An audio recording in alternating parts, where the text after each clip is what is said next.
If you want to understand why your insulin resistance keeps getting worse despite eating what you think is a healthy breakfast, don't look at your desserts. Don't look at your dinner carbs. Look at the single food that millions of people over 50 eat within an hour of waking up, believing it's helping their metabolism, when in reality it's doing something to their liver and pancreas that makes insulin resistance measurably worse with every single morning it's consumed. Here's what makes this particularly frustrating. The food I'm talking about is not some obvious junk food. It's not donuts or pastries.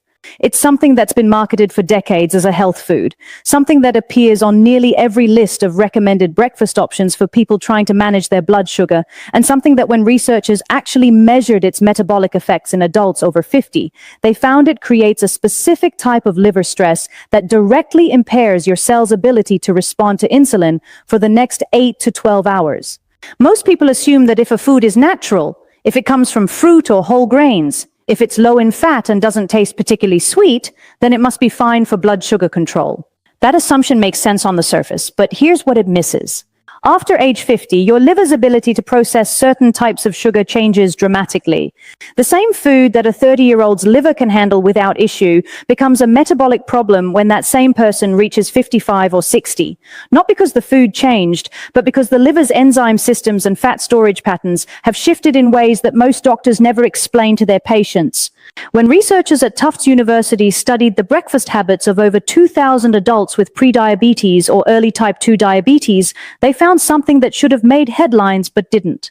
The participants who consumed what they believed to be a healthy, diabetes-friendly breakfast that included a specific common food had fasting insulin levels that were 22% higher and insulin sensitivity scores that were 18% worse compared to participants who ate the same number of calories from different sources. The difference wasn't the total carbohydrates. It wasn't the fiber content. It was the type of sugar and how it was delivered to the liver in the morning when your metabolism is at a critical decision point about how it's going to regulate fuel for the rest of the day. That finding matters because it means your breakfast isn't just affecting your blood sugar for the next 2 hours.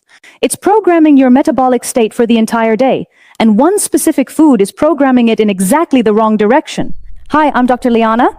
I'm an emergency medicine physician with nearly 10 years in clinical practice, and I've spent the last several years focused specifically on metabolic health and insulin resistance in adults over 50. I want to be honest with you about something. I've had patients come in with A1C levels that have been creeping up year after year, 5.7, then 5.9, then 6.2, and every time they see their primary care doctor, the advice is the same. Eat less sugar, exercise more, maybe start metformin. But when I sit down and actually go through what they're eating for breakfast, I hear the same thing over and over. Oatmeal with fruit, a smoothie with spinach and berries, whole grain toast with a glass of orange juice. These are the foods they were told to eat. These are the foods that appear on diabetes prevention websites. And yet their insulin resistance is getting worse, not better. When I started looking into the research on hepatic fructose metabolism and postprandial insulin response in aging adults, I realized we've been giving people dangerously incomplete information about what constitutes a healthy breakfast when insulin resistance is the issue. What I'm sharing with you today is based on peer-reviewed metabolic research that explains exactly why one common breakfast food, despite its health halo, is quietly making your insulin resistance worse every single morning you consume it. In this video, I'm going to show you exactly which breakfast food is causing this problem and why it's particularly damaging after age 50, what happens in your liver in the 2 hours after you consume this food that directly worsens insulin resistance at the cellular level, why the fiber content and the vitamin content of this food don't protect you from its metabolic effects the way most people assume, the specific threshold after which this food shifts from being processed normally to being stored as liver fat, which is the primary driver of insulin resistance, what to eat instead that provides the same convenience and perceived health benefits without the insulin resistance penalty, and the 3-day test you can do at home with an inexpensive glucose meter that will show you in real time how this food is affecting your personal metabolism. Before we go further, if you haven't subscribed to this channel yet, and you're someone who's concerned about blood sugar, insulin resistance, or preventing type 2 diabetes, I need you to subscribe right now. This is free, it takes 2 seconds, and it's the only way YouTube will consistently show you the content I create. I put out detailed research-based videos like this regularly, but if you're not subscribed, the algorithm simply won't show them to you. Don't miss the information that could actually change your numbers. Hit that subscribe button now. Let me tell you exactly what this food is, because I don't want to waste your time with suspense. The food that is quietly worsening insulin resistance in millions of adults over 50 is fruit juice and blended fruit smoothies. Even the ones with no added sugar, even the ones you make at home with organic ingredients, and even the ones that include vegetables. I'm going to explain exactly why this is such a significant metabolic problem, and I'm going to show you the research. But first, I need to address what you're probably thinking. Fruit is healthy. Fruit has vitamins, antioxidants, fiber if it's whole fruit. How could something natural be bad for insulin resistance? The answer is that whole fruit in moderate amounts is generally fine for most people. The problem is what happens when you extract the juice from fruit or blend multiple servings of fruit into a drinkable form and then consume that in the morning on an empty stomach or with minimal protein and fat. You're delivering a concentrated dose of fructose to your liver at exactly the time when your liver is most vulnerable to fructose overload, and that creates a cascade of metabolic problems that whole fruit, eaten in its intact form with all of its fiber and consumed as part of a balanced meal, does not create. Here's the mechanism, and this is where the research gets very clear. When you consume fructose, which is the primary sugar in fruit, it goes directly to your liver. Unlike glucose, which can be used by every cell in your body, fructose can only be metabolized by the liver. In small amounts, your liver handles this just fine. It converts some of the fructose to glucose, stores some as glycogen, and you move on with your day. But when you consume a large bolus of fructose all at once, especially in liquid form, which gets absorbed very quickly, and especially in the morning when your liver glycogen stores are already somewhat full from the overnight fasting period, during which your liver was producing glucose to feed your brain, your liver becomes overwhelmed. It can't convert all of that incoming fructose to glycogen because the glycogen stores are already near capacity. So instead, it converts the excess fructose directly into fat through a process called de novo lipogenesis. That fat doesn't just sit harmlessly in your liver. It accumulates as what's called intrahepatic lipid, or liver fat. And the presence of liver fat is the single strongest predictor of insulin resistance, even more predictive than body weight or abdominal fat. Research published in the Journal of Clinical Investigation tracked liver fat accumulation and insulin sensitivity in adults over 50 who consumed different breakfast patterns for 8 weeks. One group consumed a breakfast that included 16 ounces of orange juice, which is roughly 2 servings of fruit in liquid form. A second group consumed the same number of calories, but from whole food sources including eggs, vegetables, and 1 piece of whole fruit. After 8 weeks, the orange juice group showed an average increase in liver fat of 132%, and their hepatic insulin sensitivity, which is a measure of how well the liver responds to insulin's signal to stop producing glucose, decreased by 27%. The whole food group showed no significant change in liver fat and actually showed a slight improvement in insulin sensitivity. The difference was not the calories. It was not the total sugar.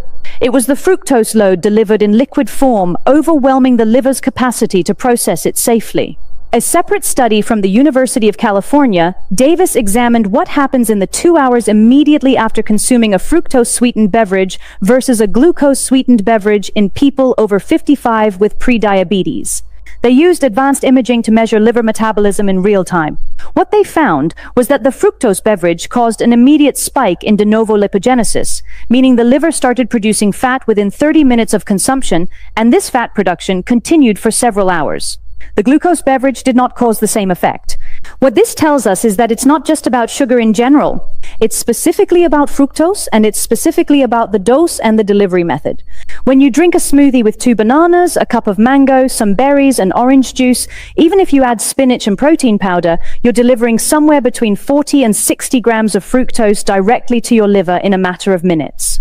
That is more than your liver can safely metabolize without triggering fat accumulation, especially after age 50 when the enzymes responsible for fructose metabolism become less efficient. Now, I want to be very specific about what I'm saying and what I'm not saying, because I don't want this to be misunderstood. I am not saying fruit is bad. I am not saying you should never consume fruit. Whole fruit, eaten in its natural form with all of its fiber intact, is absorbed more slowly, delivers fructose to the liver in manageable amounts over a longer period of time, and comes with a package of nutrients and phytochemicals that provide real health benefits. An apple eaten as an apple is not the same as apple juice, even if the juice is freshly squeezed and unsweetened.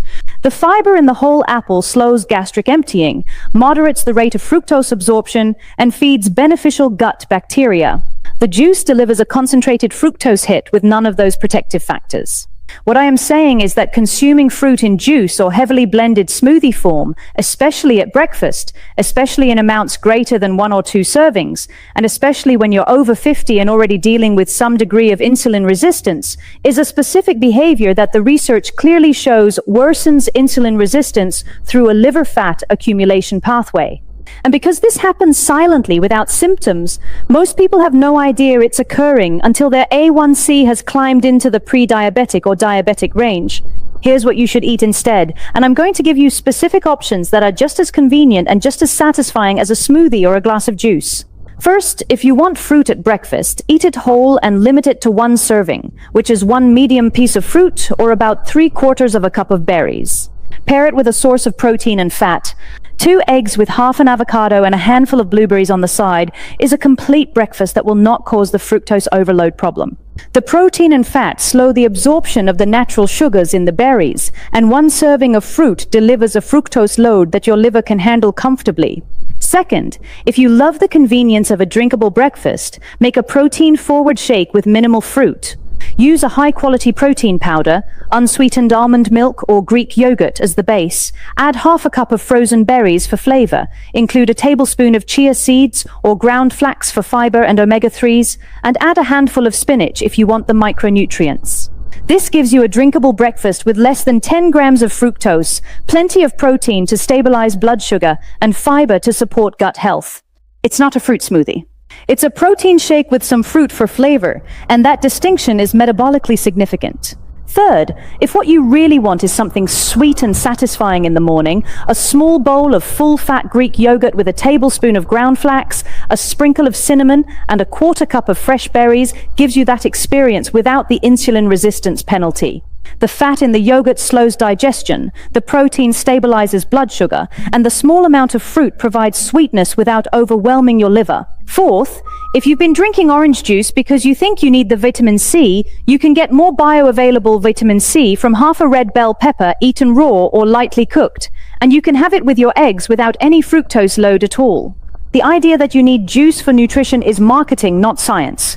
Every nutrient in fruit juice is available in whole food form without the metabolic downside.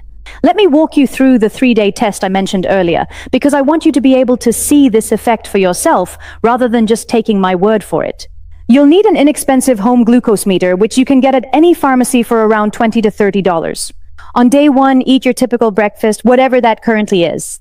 If it includes juice or a smoothie, have exactly what you normally have. Check your blood sugar immediately before eating, then again 1 hour after you finish eating, and again 2 hours after you finish eating. Write down all 3 numbers. On day 2, eat a modified breakfast with no juice and no smoothie, but the same approximate number of calories from whole food sources. For example, if your usual breakfast is a smoothie with banana, mango, berries, and protein powder, replace it with 2 scrambled eggs, half an avocado, a handful of fresh berries on the side, and unsweetened green tea. Check your blood sugar at the same intervals, immediately before eating, 1 hour after, and 2 hours after. Write down those numbers. On day 3, repeat the whole food breakfast from day 2 and measure again to confirm consistency. Now compare your numbers. Most people will see that their 1 hour post-meal blood sugar after the juice or smoothie breakfast is 20 to 40 points higher than after the whole food breakfast, even though the calorie count was similar. More importantly, look at your 2-hour number. If your blood sugar is still elevated at the 2-hour mark after the juice breakfast, but has returned closer to baseline after the whole food breakfast, that tells you that your body is struggling to clear the glucose load from the liquid fruit, and that your insulin response is not working efficiently. That pattern, repeated every single morning, is what drives progressive insulin resistance. When you see it on your own meter with your own blood, it becomes real in a way that reading a study abstract never does. There are 3 mistakes people make when they try to modify their breakfast to improve insulin sensitivity, and I want to make sure you avoid them. Mistake 1 is replacing fruit juice with store-bought green juice or vegetable juice, thinking that because it's not fruit, it's better. Many commercial vegetable juices contain apple juice or other fruit juices as a base for palatability, and even the ones that don't still deliver a concentrated load of rapidly absorbed sugars without fiber. If you want vegetables at breakfast, eat them or blend them into eggs or an omelette. Don't drink them. Mistake 2 is switching to whole grain toast with jam, thinking that because the bread is whole grain, it's a better choice than a smoothie. Bread, even whole grain bread, is a high glycemic load food, and jam is concentrated fruit sugar. You've traded one insulin resistance promoter for another. If you want grain at breakfast, a quarter cup of steel-cut oats cooked in water and topped with a tablespoon of almond butter and a sprinkle of berries is a better choice. But for most people over 50 dealing with insulin resistance, a protein and vegetable-based breakfast will give better results. Mistake 3 is adding protein powder to your fruit smoothie and thinking that fixes the problem. Protein does blunt the glucose spike to some degree, but it does not prevent the fructose from going to your liver and triggering fat production. You've made the smoothie slightly less bad, but you haven't eliminated the core issue, which is the fructose overload. Here are some details that will make this transition easier. If you're used to the sweetness of juice or smoothies in the morning, your palate will need about 1 week to adjust to less sweet foods. During that week, use cinnamon, vanilla extract, or a very small amount of stevia in your coffee or yogurt to provide sweetness without sugar. After a week, most people find that whole foods taste more satisfying and that the intense sweetness they used to crave actually starts to taste overly sweet. If your family is used to you making smoothies and there's social or logistical pressure to continue, make a smaller smoothie for others and make yourself a protein shake with minimal fruit. You don't have to announce it or make it a big deal. Just quietly shift your own plate. If cost is a concern and you've been relying on frozen fruit smoothies because they feel economical, I want you to know that eggs, frozen vegetables, and a large container of plain Greek yogurt are equally economical and will give you far better metabolic outcomes. You're not spending more money. You're reallocating what you're already spending toward foods that work with your physiology instead of against it. Let me bring all of this together. After age 50, your liver's ability to safely process large amounts of fructose declines. When you consume fruit in juice or blended smoothie form at breakfast, you're delivering a concentrated fructose load that exceeds your liver's metabolic capacity. The excess fructose is converted to liver fat through de novo lipogenesis, and that liver fat directly impairs your cell's ability to respond to insulin. This process happens silently and cumulatively, and it's a major reason why people who think they're eating a healthy breakfast still see their A1C and fasting insulin levels climb year after year. The solution is not complicated. Stop drinking your fruit. Eat whole fruit in small amounts paired with protein and fat. Build your breakfast around eggs, vegetables, healthy fats, and moderate protein. Use the 3-day glucose test to see the difference for yourself. And understand that this one change, removing liquid fruit from your morning routine, can produce measurable improvements in insulin sensitivity within 2 to 3 weeks. If this video gave you a clear action you can take starting tomorrow morning, I need you to share it with someone you know who's struggling with rising blood sugar or prediabetes. This is information that most doctors don't communicate clearly, and it can make a genuine difference in someone's metabolic trajectory. Second, go watch my video on the 1 bedtime habit that shuts down morning sugar spikes, because that video pairs with this one to give you complete 24-hour blood sugar control. I'll see you in the next one.